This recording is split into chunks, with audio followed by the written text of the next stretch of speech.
ಹೂವಿನಹಡಗಲಿ ಶಾಸಕರಿಗಾಗಿ ಮಳೆಯಲ್ಲಿಯೇ ಧರಣಿ ಸತ್ಯಾಗ್ರಹ ನಡೆಸಿದ ಹಾಸ್ಟೆಲ್ ನೌಕರರು. ಪಟ್ಟಣದಲ್ಲಿ ಜುಲೈ 8ರಂದು ಕರ್ನಾಟಕ ರಾಜ್ಯ ಸರ್ಕಾರಿ ಹಾಸ್ಟೆಲ್ ಹೊರಗುತ್ತಿಗೆ ನೌಕರರು ವಿವಿಧ ಬೇಡಿಕೆಗಳ ಈಡೇರಿಕೆಗಾಗಿ ಹಡಗಲಿ ತಾಲೂಕಿನ ಶಾಸ್ತ್ರಿಗಳ ಸರ್ಕಲ್ ಹತ್ತಿರ ಪ್ರತಿಭಟನೆ ನಡೆಸಿದರು. ಶಾಸಕರಾದ ಕೃಷ್ಣ ನಾಯಕ್ರವರ ಮನವಿ ಪತ್ರ ಸಲ್ಲಿಸಲು ಸುಮಾರು 2 ಗಂಟೆ ಕಾದರೂ ಸಹ ಬರದೇ ಇದ್ದಾಗ ಧರಣಿ ಸತ್ಯಾಗ್ರಹ ಪ್ರಾರಂಭಿಸಲಾಯಿತು. ಇದೇ ಸಮಯಕ್ಕೆ ಭಾರಿ ಮಳೆ ಪ್ರಾರಂಭವಾಗಿ ಜನರ ಓಡಾಟ ಅಸ್ತವ್ಯಸ್ತವಾಗಿತ್ತು. ಆದರೆ ಧರಣಿ ಸತ್ಯಾಗ್ರಹ ನಡೆಸುತ್ತಿದ್ದ ಹಾಸ್ಟೆಲ್ ನೌಕರರು ಮಳೆಯಲ್ಲಿಯೇ ಕುಳಿತು ಹೋರಾಟ ಮುಂದುವರೆಸಿದ್ರು. ಇದನ್ನ ಗಮನಿಸಿದ ಪೊಲೀಸರು ಶಾಸಕರಿಗೆ ವಿಷಯ ತಿಳಿಸಿದ್ರು.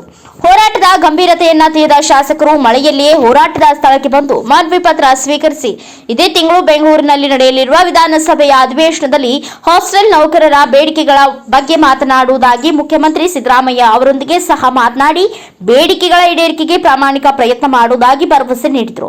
ಮೊದಲ ಸಲ ತಮ್ಮ ಊರಿನಲ್ಲಿ ಮಳೆಯಲ್ಲಿಯೇ ಹೋರಾಟ ನಡೆಸಿ ಶಾಸಕರನ್ನೇ ಹೋರಾಟದ ಸ್ಥಳಕ್ಕೆ ಬರುವಂತೆ ಮಾಡಿದ ತಮ್ಮ ಹೋರಾಟದ ಶಕ್ತಿಯನ್ನ ಮೆಲುಕು ಹಾಕುತ್ತಾ ಮಳೆಯ ನೀರಿನಿಂದ ಒದ್ದೆಯಾದ ಬಟ್ಟೆಯಲ್ಲಿಯೇ ಮನೆ ಕಡೆ ಹೊರಟ ಹಾಸ್ಟೆಲ್ ನೌಕರರನ್ನ ಮತ್ತು ಸಹಕಾರ ನೀಡಿದ ಮಾಧ್ಯಮ ಪ್ರತಿನಿಧಿಗಳನ್ನ ಹಾಗೂ ಪೊಲೀಸ್ ಇಲಾಖೆಯವರಿಗೆ ಜಿಲ್ಲಾ ಸಮಿತಿ ತನ್ನ ಅಭಿನಂದನೆಯನ್ನ ಸಲ್ಲಿಸಿತು. ಹೋರಾಟದಲ್ಲಿ ಜಿಲ್ಲಾ ಸಮಿತಿ ಪರವಾಗಿ ಮರಡಿ ಜಂಭಯ್ಯ ನಾಯಕ್, ನಾಗು ನಾಯಕ್, ಉಮಾ ಮಹೇಶ್ವರ, ಸೂರ್ಯನಾರಾಯಣ ಹಾಗೂ ತಾಲೂಕಾ ಅಧ್ಯಕ್ಷ ಶರಣಪ್ಪ ನೇತೃತ್ವ ವಹಿಸಿದ್ರು. Vijay Vrishabhendra, NKS TV4 news, Kudligi. ಆ ಹಾಸ್ಟೆಲ್ಗಳು ಯಾವ್ಯಾವ ಇಲಾಖೆ ಸಂಬಂಧಪಟ್ಟಿದ್ದಾವೆ, ಆ ಇಲಾಖೆ ಒಳಗೆ ಎಷ್ಟು ಜನ ಹುಡುಗರು ಇದ್ದಾರೆ, ಆಮೇಲೆ ಆ ಹುಡುಗರನ್ನ ನೋಡಿ ಅಡುಗೆ ಮಾಡುವಂಥ ಹೆಣ್ಮಕ್ಳು ಯಾರವರು ಸರ್ಕಾರಿ ನೌಕರದಾರ, ಹೊರಗುತ್ತಿಗೆ ನೌಕರದಾರ, ದಿನಗೂಲಿ ನೌಕರದಾರ ಅನ್ನೋದ್ರ ಬಗ್ಗೆ ಗೊತ್ತಿಲ್ಲ. ಮತ್ತು ನೀವು ಅರ್ಥ ಮಾಡ್ಕೊಳ್ರಿ, ಹೌದಾ? ಅವ್ರಿಗೆ ಯಾವುದೇ ವಿಷಯ ಗೊತ್ತಿಲ್ಲ. ಅವ್ರಿಗೆ ಏನಂತಂದ್ರೆ ಎಲೆಕ್ಷನ್ನಾಗ ನಿಂತ್ಕೊಂಡಿದ್ದಾರೆ, ಓಟ್ ಹಾಕಿದ್ದಾರೆ, ಅವ್ರಿಗೆ ಗೆದ್ದು ಬಂದಿದ್ದಾರೆ. ಅವ್ರ ಹತ್ರ ಯಾರು ಹೋಗ್ತಾರೆ ಅವ್ರ ಸಮಸ್ಯೆಗಳು ಅವ್ರಿಗೆ ಅರ್ಥ ಆಗ್ತವೆ. ನಾವು ಅವ್ರ ಹತ್ರ ಹೋಗಿ ನಮ್ಮ ಸಮಸ್ಯೆಗಳನ್ನು ಹೇಳ್ತಾ ಇದ್ರೆ ಅವರಿಗೆ ನಮ್ಮ ಸಮಸ್ಯೆಗಳು ಅರ್ಥ ಆಗೋದಿಲ್ಲ.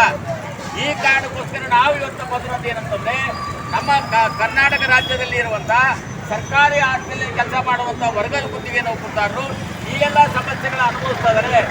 ಅವ್ರಿಗೆಲ್ಲರೂ ಕೂಡ ನಿಮ್ಮ ಮತದಾರರು ಮೊನ್ನೆ ಎಲೆಕ್ಷನ್ನಲ್ಲಿ ನೀವು ಓಟ್ ಹಾಕಿದ್ದಾರೆ, ನಮ್ಮ ಪರವಾಗಿ ನೀವು ವಿಧಾನಸೌಧದಲ್ಲಿ ನಮ್ಮ ಪರವಾಗಿ ಮಾತಾಡಿ ಅಂತಂದೇಳಿ ಅವರಿಗೆ ಮನೆ ಮಾಡಿ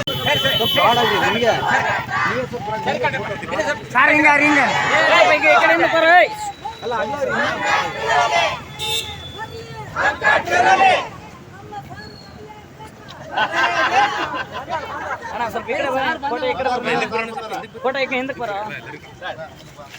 ಈ ಕಡೆ ನೋಡ್ರಿ, ಫೋಟೋ ಸ್ವಲ್ಪ ಹಿಂದಕ್ಕೆ ಸರ್ಕಾರಿ ಆ ಕಡೆ ಈ ಕಡೆ ಮೊಬೈಲ್ ತೆಗಿರೋದು ಯಾರು?